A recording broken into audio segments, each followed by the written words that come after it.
With this control arm, I knight thee. What are you doing over there? Answering emails for parents. Is that cool? Is that a cool thing to be doing? So I'm gonna find the angle of my drive shaft, or the slope of the drive shaft. I'm also gonna find the angle of the rear differential. Next thing I'm gonna do is I'm gonna remove the rear upper control arms and the brake lines from the factory control arms. Then reading it. So that's gonna help them develop both hearing grade level text and then being able to decode it. One side down, one side to go. So check this out, guys. These are the original ones that I just removed, and these are the ones that I'm gonna put in. Just look at this monster. Every time I pull it out, I can't stop but feast my eyes on it. Oh my goodness, look at this thing. You happy? What are you celebrating? It drives Like? butter.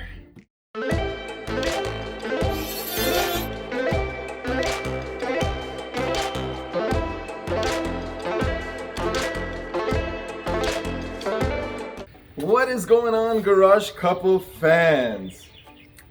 Why'd you start? I don't know. I'm usually the one that starts. Why am I confused? I don't understand. Hey guys, welcome back to the Garage Couple. That's what I usually start with. We've been there, we've done that. Well, on today's episode, we are continuing the endeavor to get this Rubicon ready out on the streets. So what we're gonna be working on today is the upper control arms. You guys saw earlier on the video that we just did recently, the link will be over there, that we did have some vibration when we were driving the Jeep. So these should do the trick. So what we have here are from Rusty's Off-Road. They were sent to us by Tom Woods. I'll drop the link in the description below so you see exactly what we got. So these are rear upper adjustable control arms. So what these rear adjustable control arms do is they allow you to unscrew them to become longer or shorter. Now the purpose of having these is to adjust your pinion angle on your drive shaft. Hey, you know what? I've actually been saying drive shaft this time, not axle shaft. Yeah. Applause, guys. Absolutely, I learned. So one nice feature about these, firstly, I'll compare them once we take off the old ones, is that these are super heavy. I'm guessing they're larger in diameter than the other ones. So one thing to note on the factory upper control arms is that your parking brake is the line. So one thing to note of when you're doing this job. So one thing to note about the upper factory control arms is that the parking brake lines are actually bolted straight to the control arms. Some replacement control arms don't have a place to remount those. So I've heard of people zip tying their rear brake lines to the new replacement control arms. Yikes. These units have that bracket which allows you to bolt it right back and allows you to make it pretty much go like original. It's important, right? The brake line? Pretty important. I think it's important, guys. So part of this episode, I'm gonna actually show you using this angle finder, which is $5 to $10 on Amazon, link will be below, to determine exactly how much pinion angle you should have on your drive line so you could adjust it and not have any vibrations. Good, pause. Ew. I'm happy now.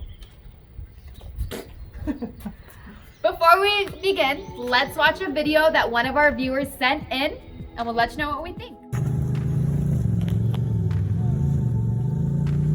Bunch of first-class idiots.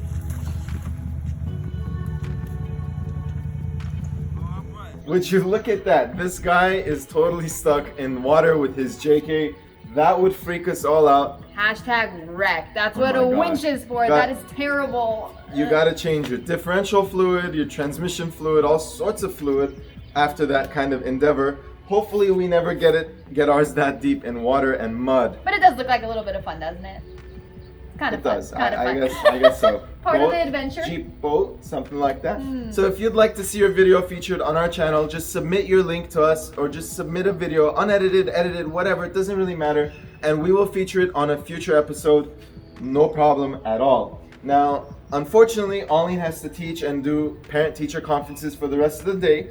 So she's gonna go back to do that while I go ahead and I install these rear uppers. Just as a warning, I have never installed adjustable control arms before, but I've done a ton of researching and I hope that I hope it goes smoothly. I've replaced control arms and how bad can it be? Not too bad. Not as bad as parent-teacher conferences. Alrighty. Those are pretty rough. Okay. Just kidding. I love all my parents. All right, so. All right, guys. I'm out of here. Good luck. I'll check back in at the Why end. don't you get going, huh? Get out of here. Then reading it. So that's going to help them develop both hearing grade level text and then being able to decode it. So short level, but listening and then pairing it with independent reading, I think would be great. So these are all the tools that I'm going to be using. A jack, a socket with many of the heads. You should invest in a nice set. Some extensions, and of course the control arms. Now there might be things that come up like breaker bars or pry bars, stuff like that, which I'll use later on in the video. For now, I would like to start off with showing you exactly, oh, I forgot to mention, and our angle finder. So I would like to show you exactly how I measured my angles and the easy way to do it without having to remove your drive shaft. So I'm going to just walk you through exactly what I'm going to do, and then I'm going to go ahead and do it. So I'm going to find the angle of my drive shaft, or the slope of the drive shaft. I'm also going to find the angle of the rear differential and the yoke of the rear differential. Now I'm going to use the rear bolts on the differential as a marker for the actual pinion angle. So basically you want to get the drive shaft slope and the differential slope, and you want the differential slope to point 1 or 2 degrees below the drive shaft slope. Now let's go ahead and measure that out. Next thing I'm going to do is I'm going to remove the rear upper control arms and the brake lines from the factory control arms. So I'm going to remove both of them at the same time. Now typically when I do control arms, the way I've done it in the past is one side at a time. But in this case, I'm going to remove both of the upper control arms. So then at that point, I could slip my handy dandy jack and lift the differential from the pinion area to get the exact angle that I need, so that then I could adjust the control arms and bolt it all back into place. So I'm going to start off by measuring the angles and show you exactly how to determine the angles of your driveline. So let us take a look under here. This is the rear differential. This is a Dana 44 in my case. So the way that I'm going to measure the angle is by grabbing my handy dandy tool and just putting it right over there. You could also put it on those 2 bolts, or you could put it right here. And since this is perpendicular with the axis, it'll give you an accurate measurement. So why don't we go ahead and look at that now. Looks like about 11 degrees.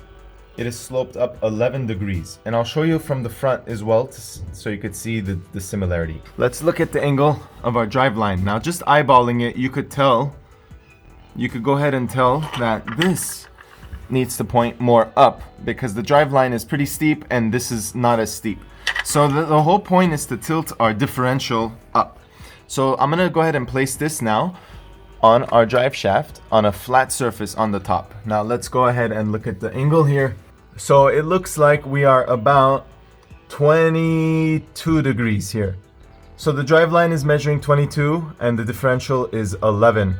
So we need that to change. We need to make the differential about 20 to 21. This is the driver's side upper control arm. You could see that it has, this is where it begins. This is the front end. This is the nut on the front. You can follow it to the axle, and there is the brake line bolt, and there is the axle bolt. Now the back one does not have one of those locking nuts, so we're gonna have to hold it on both sides. And we'll just go ahead and remove this. We'll remove this right here. Get right here. And we'll remove that. We're gonna go ahead and do so on both sides. This is the passenger side here. As you can see, again, that is where it attaches with the brake line. Here is the forward mount, the forward bolt, and here's the rear bolt.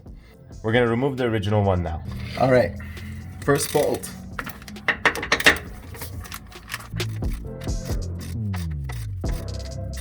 This is a 15 millimeter, and there's the glove. Glove is gone.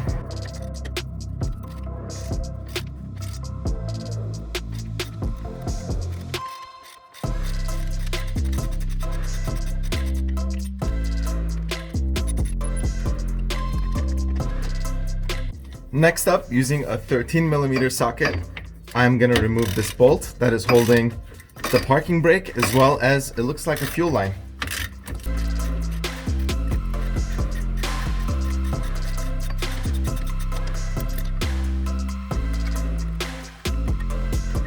I'm gonna just put the bolt right back on it so I don't lose it. All that's left is the rear mount now on the axle, and that is going to be with a 15 millimeter, and we are making gravy.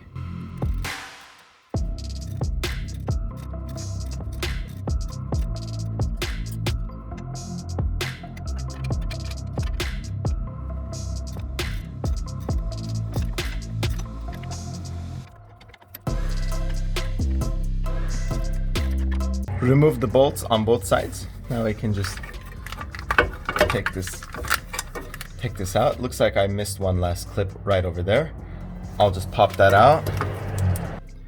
One side down, one side to go. Gonna just do this side real quick without recording and then catch you right after I remove the second side.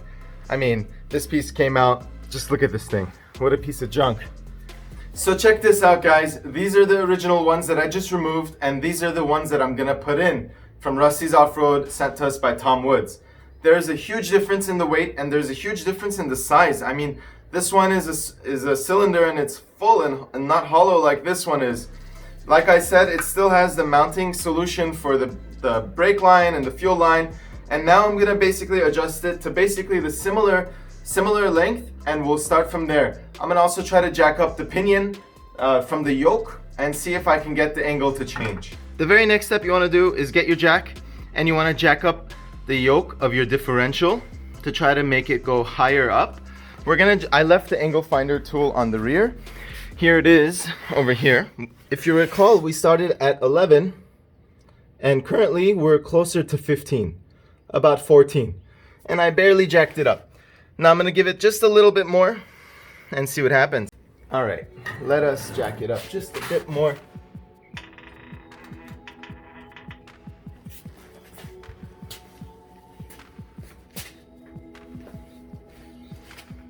So just be sure to remeasure your angles after jacking. So there is the new driveline angle. I'm so sorry about the shaky camera. Very, very difficult to do this alone. Here we are. So quite a bit of difference from before we jacked it up. Now let's go and measure the pinion angle. So now on the differential, we are at 15 degrees. We were just under 18 degrees at the drive shaft. So I reckon a little bit more jacking would get it done. But so far, the driveline angle looks pretty good. I got a little ahead of myself, but I dropped in the adjustable control arm. This is the passenger side, and it's actually really easy because it's adjustable. You just put one side in, and then rotate this side counterclockwise until you get the desired length. Slide in the bolt, and then go ahead and tighten this huge nut over here. You could use a pipe wrench or something like that. Next up, you just drop in this brake line, put the nut on there. I'm gonna just tighten all this down and then work on the other side next. Time to do the driver's side. This is the front bolt area over here. This is the rear over there. And this is brutal. I wish you could see what it looks like. I have absolutely no room to work. So I might not be able to get this shot, but let's see what we can do. Oops. So the adjustable side goes towards the rear of the vehicle. And currently it's loose, it's not adjusted. So the way I found this to be easier is to slide that one back there and to just install the rear bolt. Just pass the rear bolt through, just so it holds it into place, and then you could unscrew the back bolt. You can unscrew the back portion of the control arm and get it to line up with the holes in the rear. So right now, this is what I'm gonna do. Just rotate this in a way where these are kind of symmetric. Let's slide this up here and drop the bolt right through. So, bolt going through. Bolt is all the way through. Now we're gonna unscrew the rear until the bolt in the rear goes all the way through as well. Just gonna put this nut on there for safety measures. Tighten as much as I can by hand. Okay, now let's figure out the rear. It looks like it's already too extended, so let's go ahead and tighten it down.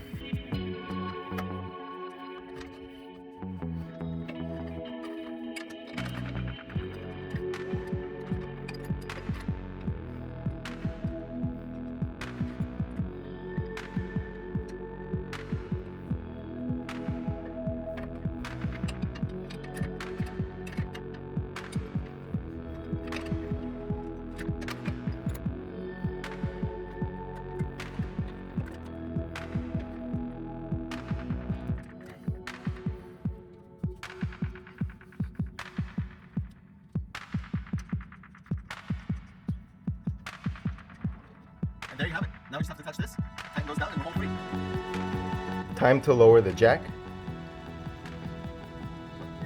Would you look at that? It didn't droop at all. It's perfectly stayed. So now that we get this out of the way, we'll finish up the last nuts and bolts, and then we'll take it for a spin and see if there's any vibrations. If there are, we just repeat the process, giving more and more pinion angle as we go, and we should be all set. Even just eyeballing the angle, I mean, that looks pretty good. The differential looks like it's pointing a little bit underneath the drive line, the drive shaft. And in any case, I could always make it higher, but at that point we worry about the clearance of the shocks on the spring perch. So I think right now this is gonna drive really smooth. I'm excited to take it out for a spin. Alrighty, let's take this thing for a rip.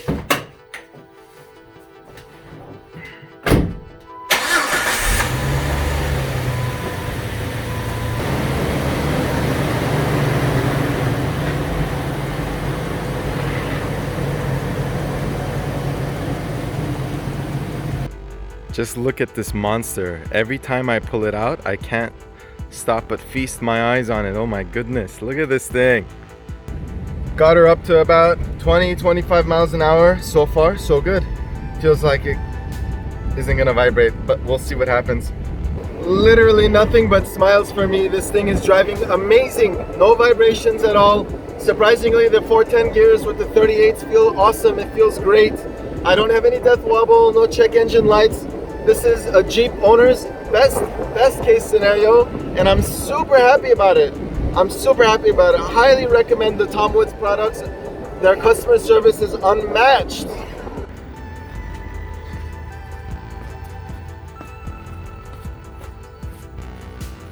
You happy? What are you celebrating? It drives Like? butter. I was gonna say, like a champ.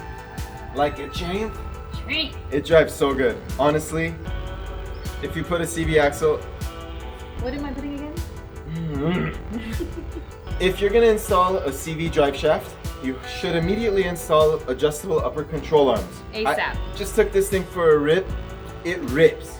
It rips. It rips. For a rip. Add that into Greg's dictionary. Is that It rips. the nicest thing you could say? Hey, where were you when I installed it?